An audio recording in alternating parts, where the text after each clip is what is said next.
दोस्तों एक बार फिर से मैं आपके लिए UP triple S C PET form fill up 2026 apply online process की अपडेट लेके आ चुके हैं।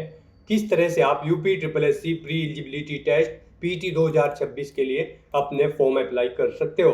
स्टेप बाय स्टेप कंप्लीट जानकारी आपको इस वीडियो में दी जाएगी। लास्ट डेट की अपडेट है, अंतिम मौका है, केवल 6 दिन शेष रह गए हैं।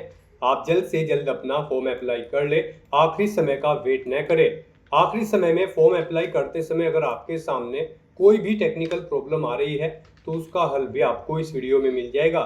फॉर्म अप्लाई करते समय आपको कोई भी ऐसी गलती या फिर मिस्टेक नहीं करनी होगी जिसको करने से आपका एप्लीकेशन फॉर्म भी रिजेक्ट हो सकता है। किन किन कारणों से आपका फॉर्म रिजेक्ट हो सकता है, कैसे आप अपना फॉर्म रिजेक्ट होने से बचा सकते हो। फॉर्म अप्लाई करते समय आपको कुछ जनरल गाइडलाइंस को भी ध्यान में रखना होगा, तभी आपका फॉर्म सक्सेसफुली सबमिट हो पाएगा। आवेदन करते समय आप अपना OTR registration, one time registration किस प्रकार से करोगे, कैसे आपको अपनी personal information, qualification information, contact detail या फिर अन्य डिटेल यहाँ पर फिल करनी होगी, डॉक्यूमेंट, सिग्नेचर, फोटोग्राफ कैसे और कितने केबी में आप अपलोड करोगे, किस तरह से फीस पेमेंट करते हुए रजिस्ट्रेशन से लेकर प्रिंट तक आप अपना फॉर्म अप्लाई करोगे। कंप्लीट जानकारी के लिए आपको ये वीडियो शुरू से लेकर एंड तक बिना स्किप किए हुए देखनी होगी। फॉर्म अप्लाई करते समय अगर आपके पास ओटीपी यहाँ पर रिसीव नहीं हो रहा है, ईमेल पर या फिर फोन पर ओटीपी यहाँ पर रिसीव नहीं हो रहा है, तो उसका हल भी आपको इस वीडियो में दिया जाएगा। तो चलिए दोस्तों, बिना कोई वक्त कमाए शुरू करते हैं UP triple S C PET form fill up की पूरी जानकारी। फॉर्म भरने से पहले आपको सबसे पहले हमारी वेबसाइट IND सरकारी नौकरी के इस पेज पर विजिट करना होगा, जिसका लिंक आपको नीचे description plus first comment box में मिल जाएगा। और हमारे इस पेज पर विजिट करके आप यहां से UP triple S C PET का फॉर्म अप्लाई कर सकते हो। Uttar Pradesh subordinate service selection commission UP triple S C की ओर से प्री एलिजिबिलिटी टेस्ट पीटी 2026 के लिए नोटिफिकेशन रिलीज कर रखा है, जिसके लिए लास्ट डेट ऑनलाइन आवेदन करने की 1 सितंबर 2026 है। लास्ट डेट की न्यू अपडेट है, अंतिम मौका है, केवल 6 दिन शेष रह गए हैं। 10th पास अप्लाई कर सकते हैं। 18 से 40 वर्ष आयु सीमा है। जनरल ओबीसी डब्ल्यूएस के लिए 185 रुपये फीस है। SC/ST के लिए 95, PH के लिए 25, जो कि आप ऑनलाइन मोड से पेमेंट कर सकते हो। रिटन एग्जाम के आधार पे आपका सिलेक्शन होगा, ऑनलाइन अप्लाई कर सकते हो। यूपी जॉब लोकेशन है UP/SC.gov.in इसकी ऑफिशियल वेबसाइट है, जिससे आप फॉर्म अप्लाई कर सकते हो। इंपोर्टेंट लिंक सेक्शन के अंतर्गत ऑफिशियल नोटिफिकेशन PDF लिंक पर क्लिक करके आप इसके PDF डाउनलोड कर सकते हो। इसमें सबसे पहले इंपोर्टेंट डेट चेकआउट कर ले, वन टाइम रजिस्ट्रेशन से रिलेटेड इंस्ट्रक्शन दिए गए हैं, आप यहां से चेकआउट कर सकते हो। फॉर्म अप्लाई करने के लिए आपको सभी स्टेप्स यहां पर दिखाए गए हैं, आप इनको फॉलो करते हुए रजिस्ट्रेशन से लेकर प्रिंट तक फीस पेमेंट करते हुए अपना फॉर्म अप्लाई कर सकते हो। साथ ही साथ यहाँ पर क्वालिफिकेशन की detail, age limit, fees payment की इंफॉर्मेशन आपको देखने को मिल जाएगी। और यहाँ पर एग्जामिनेशन पैटर्न, सिलेबस आपको डिटेल में दे दिया गया है। तो फॉर्म अप्लाई करने से पहले आपको ये नोटिफिकेशन की PDF पूरा पढ़ना अनिवार्य है। इसको पूरा पढ़ने से ही आपके सभी सवाल और डाउट क्लियर होंगे। PDF रीड आउट करने के बाद में आपको अप्लाई ऑनलाइन के इस लिंक पर क्लिक करना होगा, तो आपके सामने ऑनलाइन आवेदन करने का ये ऑफिशियल पोर्टल ओपन हो जाएगा। यहाँ पर विजिट करने के बाद आपको इस पेज को स्क्रॉल डाउन करना होगा। उसके बाद में यहाँ पर पीईटी के सेक्शन के अंतर्गत आप इंपोर्टेंट डेट चेकआउट कर सकते हो, यूजर इंस्ट्रक्शंस PDF आप डाउनलोड कर सकते हो एडवर्टाइजमेंट की। और अप्लाई करने के लिए आपको अप्लाई की इस टैब पर क्लिक करना होगा। इस टैब पर आप जैसे ही क्लिक करोगे तो आपके सामने कुछ इस तरह से पेज ओपन होगा। यहाँ पर भी आप आयु सीमा, क्वालिफिकेशन डिटेल चेकआउट कर ले। और उसके बाद में आपको कैंडिडेट रजिस्ट्रेशन की इस टैब पर क्लिक करना होगा। इस टैब पर आप जैसे ही क्लिक करोगे तो आपके सामने कुछ इस तरह से इंटरफेस ओपन हो जाएगा। अब गाइस यहाँ पर अगर आपने यूपी ट्रिपल एससी के पोर्टल पर अपना वन टाइम रजिस्ट्रेशन कंप्लीट कर रखा है, तो आपको यहाँ पर अपना मोबाइल नंबर या फिर OTR नंबर का यूज करते हुए लॉगिन करके यहाँ पर अपना फॉर्म अप्लाई करना है। तो आप यहाँ पर इनमें से कोई भी एक ऑप्शन सेलेक्ट करें, OTR नंबर या फिर मोबाइल नंबर, और फिर यहाँ पर आप अपना OTR नंबर या मोबाइल नंबर एंटर करें। गेट OTP के ऑप्शन पर क्लिक करें, फिर आपके मोबाइल नंबर पर एक OTP आएगा, जिससे आपने अपना रजिस्ट्रेशन किया होगा यूपी ट्रिपल एससी के पोर्टल पर। जिस मोबाइल नंबर का यूज करते हुए उस पर एक OTP आएगा, वो OTP आपको यहाँ पर एंटर करना है। ये वेरिफिकेशन कोड आपको यहाँ पर एंटर करना है और लॉगिन के स्टेप पर क्लिक करते हुए आपको लॉगिन करके अपना फॉर्म अप्लाई कर लेना है। और गाइज, अगर आपने अभी तक यूपी ट्रिपल एससी के पोर्टल पर अपना वन टाइम रजिस्ट्रेशन नहीं किया है, तो सबसे पहले यहाँ पर आपको अपना अपना वन टाइम रजिस्ट्रेशन करना होगा। उसके लिए आपको यहाँ पर new one time registration OTR की ये टैब दी गई है, आपको इस पर क्लिक करना है। आपके सामने यहाँ पर फिर कुछ इस तरह से इंटरफेस ओपन होगा। अब यहाँ पर आपको अपना रजिस्ट्रेशन करने से पहले कुछ जनरल इंस्ट्रक्शंस प्रोवाइड कराए गए हैं, आपको इन्हें केयरफुली रीड कर लेना है। उसके बाद आपको अपना रजिस्ट्रेशन करना है। यहाँ पर आपसे पूछा गया है कि क्या आपके पास PT 2025 का रजिस्ट्रेशन नंबर है। अगर है तो आप यस ऑप्शन सेलेक्ट करेंगे, अपना PT 2025 का रजिस्ट्रेशन नंबर यहाँ पर एंटर करेंगे, फिर गेट OTP के इस ऑप्शन पर क्लिक करेंगे आपके रजिस्टर्ड मोबाइल नंबर पर जिससे आपने अपना रजिस्ट्रेशन किया होगा PT 2025 में। उस पर एक OTP आएगा, वो OTP आप यहाँ पर एंटर करते हुए अपना मोबाइल नंबर वेरीफाई करेंगे और फिर आपके सामने यहाँ पर रजिस्ट्रेशन का फॉर्म ओपन हो जाएगा जिसको भरकर आपको अपना रजिस्ट्रेशन करना होगा।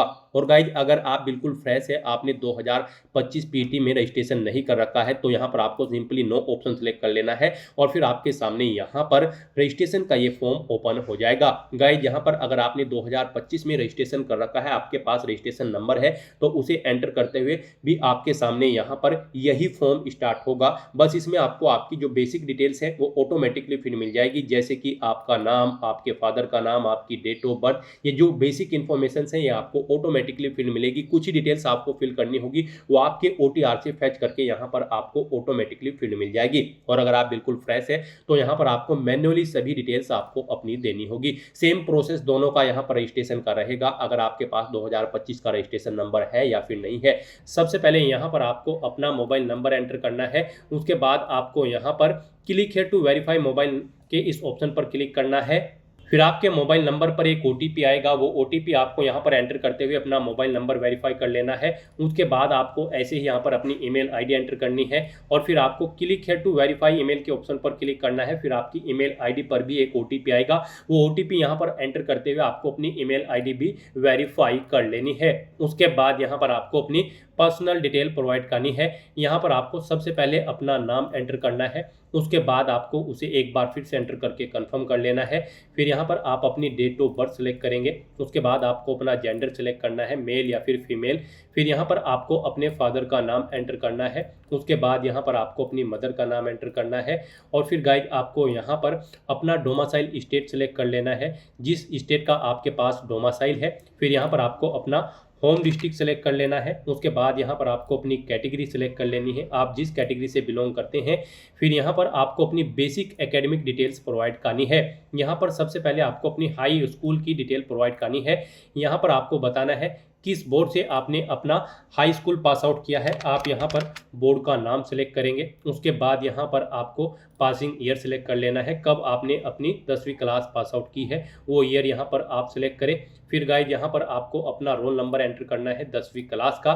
उसके बाद यहाँ पर आपको बताना है आपका जो 10वीं का रिजल्ट था वो ग्रेडिंग में था या फिर परसेंटेज सिस्टम में था, आप अपने कोडिंग ऑप्शन सेलेक्ट करेंगे। उसके बाद आप बताएंगे कितने मार्क्स यहाँ पर आपने ऑब्टेन किए हैं, टोटल कितने मार्क्स थे जिसमें से आपने मार्क्स ऑब्टेन किए हैं। इनके अकॉर्डिंग आपकी मार्क्स की परसेंटेज कैलकुलेट करके यहाँ पर आपको शो कर दी जाएगी। उसके बाद यहाँ पर आपको अपने एड्रेस की डिटेल प्रोवाइड करनी है। यहाँ पर आपको अपना परमानेंट एड्रेस एंटर करना है और उसके बाद गाइज फिर आपको यहाँ पर अपना कोरोस्पोंडेंस एड्रेस एंटर करना है। यहाँ पर आप अपना कोरोस्पोंडेंस एड्रेस एंटर करेंगे और अगर आपका कोरोस्पोंडेंस एड्रेस आपके परमानेंट एड्रेस के अकॉर्डिंग सेम है तो आप सेम एज परमानेंट एड्रेस में इस रेडियो बटन पर क्लिक कर देंगे, ऑटोमेटिकली आपका कोरोस्पोंडेंस एड्रेस आपके परमानेंट एड्रेस के अकॉर्डिंग यहाँ पर फिल हो जाएगा। उसके बाद यहाँ पर आपको अपनी कुछ एडिशनल डॉक्यूमेंट्स की डिटेल प्रोवाइड करनी है। यहाँ पर आपसे पूछा गया है इनमें से आपके पास कोई एक डॉक्यूमेंट होना अनिवार्य है, जैसे कि पैन कार्ड या फिर ड्राइविंग लाइसेंस या फिर वोटर ID कार्ड। इनमें से आपके पास जो भी डॉक्यूमेंट है वो आप सेलेक्ट करें, उसका नंबर यहाँ पर आप एंटर कर दें और फिर यहाँ पर आपको अपना फोटो और सिग्नेचर अपलोड करने हैं। इनके लिए आपको गाइडलाइन दी गई है, आपका जो फोटो होगा उसकी जो विड्थ है 3.5 सेंटीमीटर होनी चाहिए, हाइट 4.5 सेंटीमीटर होनी चाहिए और सिग्नेचर यहाँ पर आपके उनकी विड्थ 3.5 सेंटीमीटर होनी चाहिए, विड्थ 1.5 सेंटीमीटर होनी चाहिए। यहाँ पर आपको अपने सिग्नेचर कुछ इस फॉर्मेट में करने होंगे। यहाँ पर ऊपर आपके सिग्नेचर में इंग्लिश में आपके सिग्नेचर होंगे, फिर हिंदी में। ये फॉर्मेट आप चेकआउट कर लें। इस फॉर्मेट में आप अपने सिग्नेचर की फाइल रेडी करें और उसे फिर यहाँ पर आप अपलोड कर दें। यहाँ पर आपके ये डॉक्यूमेंट 30 KB से 50 KB के बीच में होने चाहिए। यहाँ पर सिग्नेचर के आपकी फाइल का साइज रहेगा 30 KB से 50 KB, और जो आपके फोटो की फाइल का साइज होगा वो 50 KB से 100 KB के बीच में होना चाहिए। यहाँ पर ये JPG या फिर JPEG फॉर्मेट में होने चाहिए। तो अपने इन डॉक्यूमेंट्स को अपलोड करने के लिए आपको चूज फाइल के इन ऑप्शंस पर क्लिक करना है, फाइल को सेलेक्ट कर लेना है और 1 बाय 1 करके आपको अपना फोटो और सिग्नेचर यहाँ पर अपलोड कर देने हैं। गाइस, यहाँ पर अगर किसी कारणवश आपके फोटो या सिग्नेचर की फाइल का साइज कम या ज़्यादा है या फिर उनकी डायमेंशन कम या ज़्यादा है, तो आपको गूगल पर जाना है, इमेज रिसाइजर टाइप करना है, मल्टीपल ऑनलाइन वेबसाइट ओपन हो जाएंगी। कोई भी वेबसाइट ओपन करें, वहाँ पर उस डॉक्यूमेंट को अपलोड करें जिसका साइज आपको दी गई गाइडलाइन के अकॉर्डिंग सेट करना है। फिर उसका साइज वहाँ पर सेट करें, उसे वहाँ से डाउनलोड करें और यहाँ पर आप अपलोड कर दें। उसके बाद गाइस, आपको यहाँ पर डिक्लेरेशन के सेक्शन में आना है और फिर आपको यहाँ पर I accept the about declaration में यस के ऑप्शन पर क्लिक करना है। फिर आपको ये कैप्चा कोड यहाँ पर एंटर करना है और उसके बाद गाइस फिर सबमिट के इस ऑप्शन पर क्लिक करना है। सबमिट के ऑप्शन पर क्लिक करते ही यहाँ पर आपका 1 टाइम रजिस्ट्रेशन सक्सेसफुली कंप्लीट हो जाएगा। आपको यहाँ पर एक OTR नंबर प्रोवाइड कर दिया गया है, आपको इसे केयरफुली नोट डाउन करके रख लेना है फ्यूचर यूज के लिए। और प्रिंट स्लिप के इस ऑप्शन पर क्लिक करते हुए यहाँ पर आपको अपनी OTR प्रोफाइल का एक हार्ड कॉपी या फिर सॉफ्ट कॉपी प्रिंट आउट ले लेना है फ्यूचर यूज के लिए। और अगर आप अपने OTR फॉर्म का प्रिंट आउट लेना चाहते हैं तो प्रिंट OTR फॉर्म के इस ऑप्शन पर क्लिक करेंगे और अपने OTR फॉर्म का भी एक हार्ड कॉपी या फिर सॉफ्ट कॉपी प्रिंट आउट ले लेंगे फ्यूचर यूज के लिए। और गाइस, यहाँ पर अब आपको UPSSC PET 2026 पर अप्लाई करने के लिए बैक टू होम के इस ऑप्शन पर क्लिक करना है। फिर आपके सामने उत्तर Pradesh subordinate service selection commission की ये वेबसाइट ओपन हो जाएंगी। गाइस, यहाँ पर अगर आप अपने OTR में कुछ मॉडिफाई करना चाहते हैं, करेक्शन करना चाहते हैं, तो मॉडिफाई OTR फॉर्म डिटेल पर क्लिक करके आप मॉडिफाई कर सकते हैं। और यहाँ पर अब आपको गो टू होम के इस ऑप्शन पर क्लिक करना है। उसके बाद आपके सामने उत्तर Pradesh subordinate service selection commission की वेबसाइट का ये होम पेज ओपन हो जाएगा। यहाँ पर आने के बाद गाइड आपको वेबसाइट के टॉप पर ही नोटिफिकेशन/एडवर्टाइजमेंट की ये ऑप्शन दी गई है, आपको इस पर क्लिक करना है, इस लिंक पर क्लिक करना है। फिर आपके सामने कुछ इस तरह से इंटरफेस ओपन होगा। अब आपको यहाँ पर एग्जामिनेशन नोटिफिकेशन के इस सेक्शन में आना है और यहाँ पर यूपी PET 2026 के सामने अप्लाई के इस ऑप्शन पर क्लिक करना है PET 2026 पर अप्लाई करने के लिए। फिर आपके सामने यहाँ पर कुछ इस तरह से इंटरफेस ओपन होगा। यहाँ पर आपको अपनी आयु सीमा चेकआउट कर लेनी है, क्वालिफिकेशन चेकआउट कर लेनी है और उसके बाद आपको कैंडिडेट रजिस्ट्रेशन के स्टेप पर क्लिक करना है एक बार फिर से। फिर आपके सामने यहाँ पर ये इंटरफेस ओपन हो जाएगा जहाँ से आपको हम OTR के फॉर्म पर लेकर गए थे। तो यहाँ पर अब आपको अपनी लॉगिन की डिटेल प्रोवाइड कराते हुए लॉगिन करना है और फिर अपना फॉर्म अप्लाई करना है। तो यहाँ पर लॉगिन करने के लिए आपके पास दो ऑप्शन है, मोबाइल नंबर या फिर OTR नंबर। यहाँ पर आपको जो OTR नंबर मिला है अपना 1 टाइम रजिस्ट्रेशन कंप्लीट करने के बाद वो यहाँ पर आप एंटर करें, या फिर गाइड आप अपना मोबाइल नंबर यहाँ पर एंटर करें और उसके बाद फिर आप यहाँ पर गेट OTP के इस ऑप्शन पर क्लिक करें। फिर आपके रजिस्टर्ड मोबाइल नंबर पर एक OTP आएगा, वो OTP आपको यहाँ पर एंटर करना है। ये कैप्चा कोड आपको यहाँ पर एंटर करना है और लॉगिन के स्टेप पर क्लिक करते हुए आपको लॉगिन करना है। लॉगिन करने के बाद आपके सामने यहाँ पर आपका PET 2026 का फॉर्म स्टार्ट हो जाएगा। गाइस, यहाँ पर ऊपर आपको आपकी मोस्टली सभी डिटेल्स ऑटोमेटिकली फिल मिलेगी, जैसे कि आपका नाम, आपके फादर का नाम, आपकी डेट ऑफ बर्थ, आपकी पर्सनल डिटेल, आपके एड्रेस की डिटेल यहाँ पर आपको ऑटोमेटिकली फिल मिलेगी, जो कि आपके 1 टाइम रजिस्ट्रेशन से फैच कर ली गई है। अब आपको इस पेज को नीचे स्क्रॉल करते हुए अपनी बेसिक एकेडमिक डिटेल यहाँ पर प्रोवाइड करनी है। यहाँ पर आपको 10वीं क्लास की डिटेल भी ऑटोमेटिकली फिर मिल जाएगी, जो आपने रजिस्ट्रेशन करते समय प्रोवाइड कराई थी। अब यहाँ पर आपसे पूछा गया है कि क्या आपने अपनी 12वीं क्लास भी कंप्लीट कर रखी है। अगर कर रखी है तो आप इस चेकबॉक्स को ओके करेंगे, नहीं कर रखी है तो इसे आप अनचेक ही रहने देंगे। गाइस, यहाँ पर अगर आपने 12वीं कर रखी है तो इस चेकबॉक्स को आप ओके करें और यहाँ पर फिर आप अपनी 12वीं क्लास की डिटेल प्रोवाइड कराएं। यहाँ पर आप बोर्ड का नाम सेलेक्ट करें जिस बोर्ड से आपने अपनी 12वीं क्लास पास आउट की है।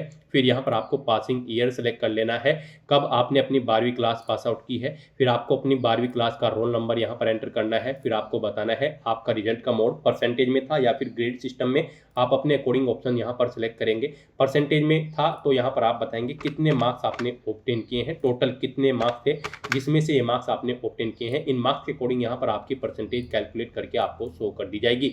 इस तरह से यहाँ पर आपको अपनी 12वीं क्लास की डिटेल प्रोवाइड कर देनी है, अगर आपने 12वीं क्लास भी पास आउट कर रखी है।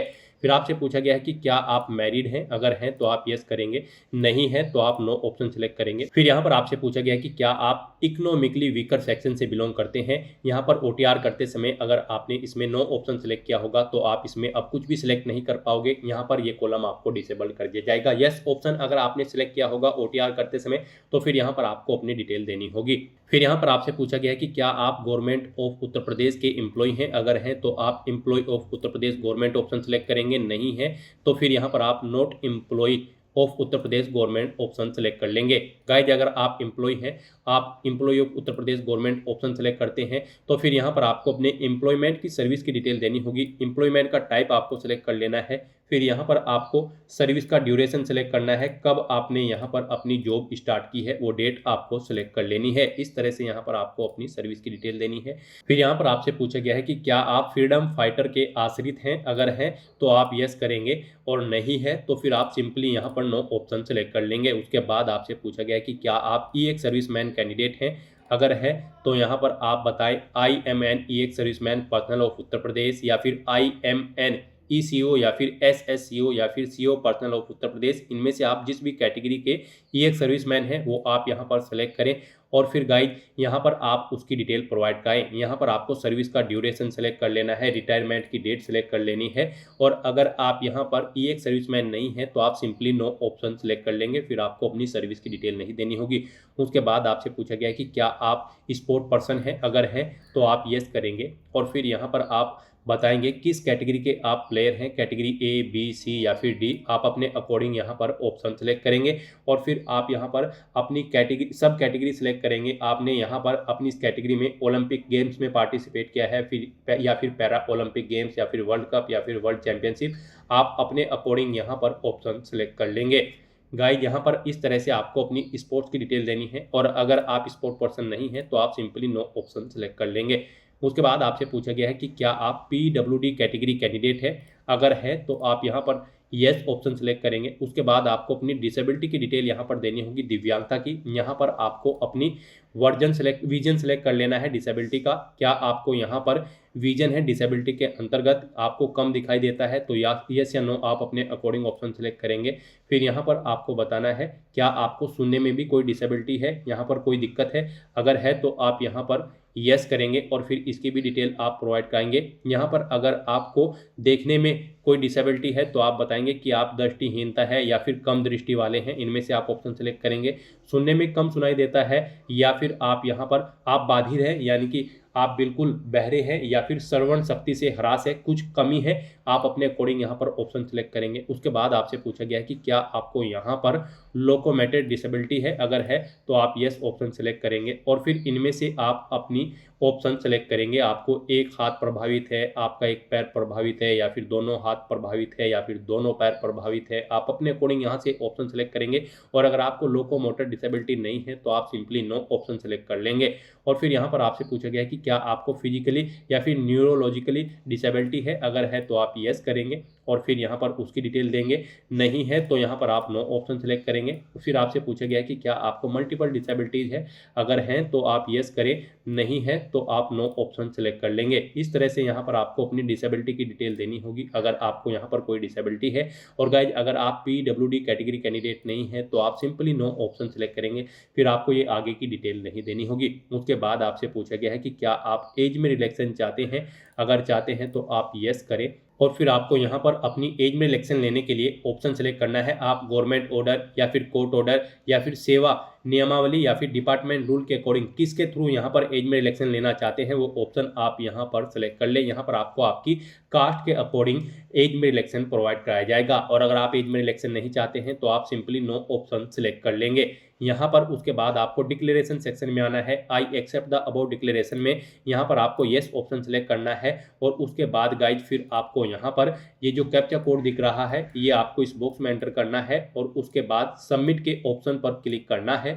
इस तरह से यहाँ पर आपका UPSSC PT 2026 के लिए रजिस्ट्रेशन सक्सेसफुली कंप्लीट हो चुका है। आपको PT 2026 का एक रजिस्ट्रेशन नंबर यहाँ पर प्रोवाइड करा दिया गया है, आपको इसे केयरफुली नोट डाउन करके रख लेना है फ्यूचर यूज के लिए। और गाइज यहाँ पर आप प्रिंट स्लिप के इस ऑप्शन पर क्लिक करते हुए अपनी रजिस्ट्रेशन प्रोफाइल का एक हार्ड कॉपी या फिर सॉफ्ट कॉपी प्रिंट आउट ले सकते हैं फ्यूचर यूज के लिए। गाइस यहाँ पर आपका रजिस्ट्रेशन तो सक्सेसफुली कंप्लीट हो चुका है, लेकिन कंसीडर इसे आपके फीस पेमेंट के बाद ही किया जाएगा।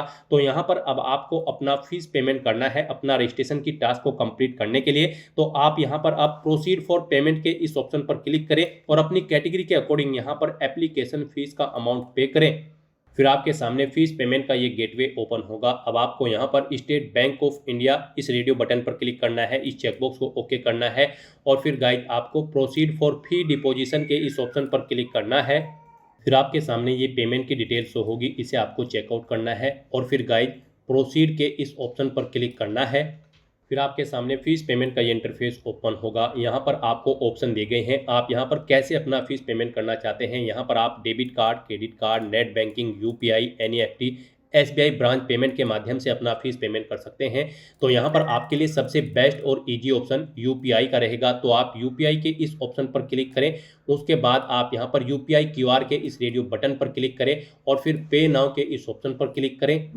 फिर आपके सामने ये क्यूआर कोड शो होगा, आप इसे अपने यूपीआई से स्कैन करें और अपना फीस पेमेंट कर दें। सक्सेसफुली फीस पेमेंट करने के बाद आपके सामने कुछ इस तरह से इंटरफेस ओपन होगा। अब गाइड आपको यहाँ पर proceed to download and print the application form के इस ऑप्शन पर क्लिक करना है। इस तरह से यहाँ पर आपका एप्लीकेशन फॉर्म सक्सेसफुली सबमिट हो चुका है। आपको पीटी 2026 फॉर्म का पूरा प्रीव्यू यहाँ पर शो कर दिया गया है। आपको सभी डिटेल्स केयरफुली चेकआउट करनी है और फिर गाइड प्रिंट के इस ऑप्शन पर क्लिक करते हुए आपको अपने एप्लीकेशन फॉर्म का एक हार्ड कॉपी या फिर सॉफ्ट कॉपी प्रिंट आउट ले लेना है फ्यूचर यूज के लिए, फ्यूचर रेफरेंस के लिए। तो दोस्तों ऐसे आप यूपी ट्रिपल एससी पीटी 2026 के लिए अपना फॉर्म अप्लाई कर सकते हो बिना कोई मिस्टेक किए हुए। आज की इस वीडियो में बस इतना ही। आई होप ये वीडियो आपको पसंद आई होगी। अगर पसंद आई हो तो इसे लाइक और शेयर करें, चैनल पर नए हो तो इसे सब्सक्राइब कर लें। Thanks for watching.